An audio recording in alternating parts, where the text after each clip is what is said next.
अर्जुन और श्री कृष्ण के बीच महायुद्ध। भगवान श्री कृष्ण और अर्जुन दोनों दो शरीर एक प्राण माने जाते हैं। दोनों पूर्व जन्म में भाई थे और इनका नाम नर नारायण था। दोनों ही भगवान विष्णु के ही अंश माने जाते हैं। महाभारत के महायुद्ध में श्री कृष्ण ने सारथी बनकर पांडवों को जीत दिलाई। लेकिन एक बार कुछ ऐसा हुआ कि अर्जुन और श्री कृष्ण रणभूमि में आमने सामने आ गए और महायुद्ध होने लगा। इस युद्ध में किसकी हुई जीत क्यों हुआ, दोनों के बीच युद्ध जानिए। महाभारत युद्ध के बाद की बात है। महर्षि गालव सुबह के समय स्नान के बाद सूर्य को जल अर्पित कर रहे थे। उसी समय वायु मार्ग से गुजर रहे गंधर्व चित्रसेन का थूक उनकी अंजलि में गिर जाता है। इससे महर्षि गालव बहुत क्रोधित होते हैं। वह खुद उसे शाप न देकर दंड दिलाने के लिए श्रीकृष्ण के दरबार में पहुंचे। महर्षि की बात सुनकर उनका आदर करते हुए श्री कृष्ण ने 24 घंटे के अंदर चित्रसेन का वध करने का वचन महर्षि को दे दिया।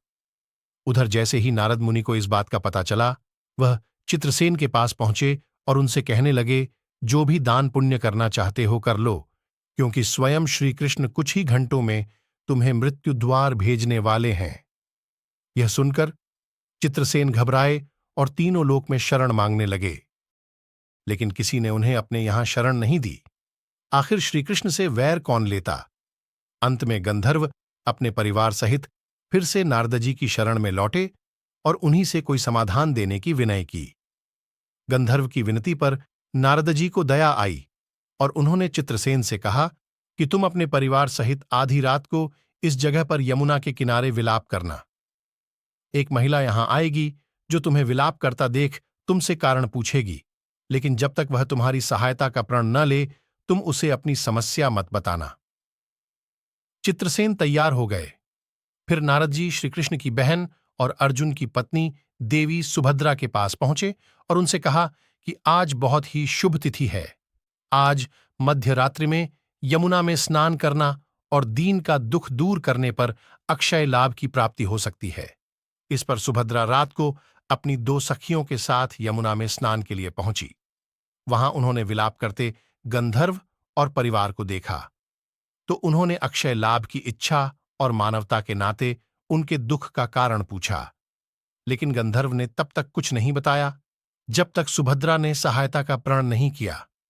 लेकिन जैसे ही सुभद्रा ने प्रण किया और गंधर्व ने श्रीकृष्ण के प्रण की बात बताई, सुभद्रा धर्म संकट में पड़ गईं।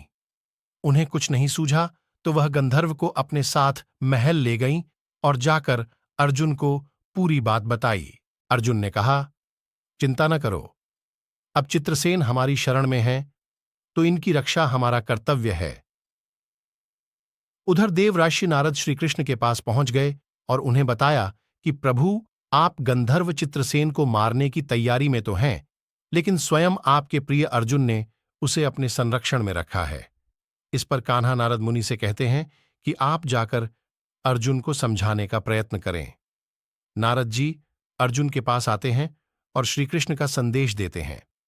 इस पर अर्जुन कहते हैं कि मैं स्वयं श्रीकृष्ण का भक्त हूं और उन्होंने ही मुझे क्षत्रिय का धर्म सिखाया है। मैं उनमें समर्पित रहकर ही अपनी शरण में आए व्यक्ति की रक्षा करूंगा। अर्जुन और श्रीकृष्ण युद्ध भूमि में आमने सामने थे। दोनों के बीच भीषण संग्राम होने लगा।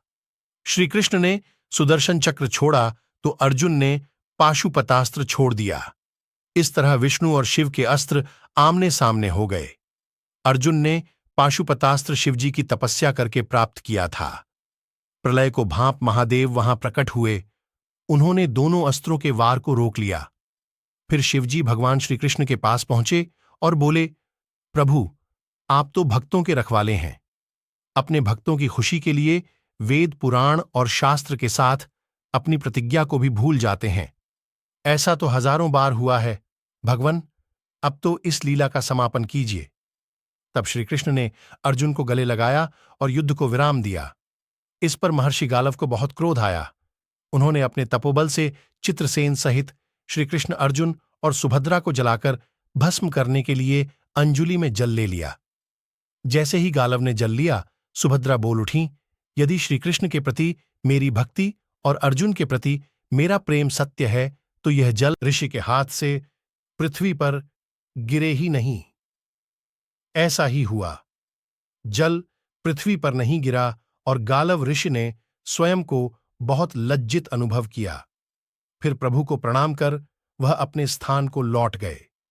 आपको ये जानकारी एवं कहानी कैसी लगी? कृपया कमेंट करके जरूर बताएं। वीडियो पसंद आया हो तो लाइक करें और ऐसी ही और भी बहुत सारी कहानियों, कथाओं एवं जानकारियों को सुनने के लिए चैनल को सब्सक्राइब जरूर करें। धन्यवाद।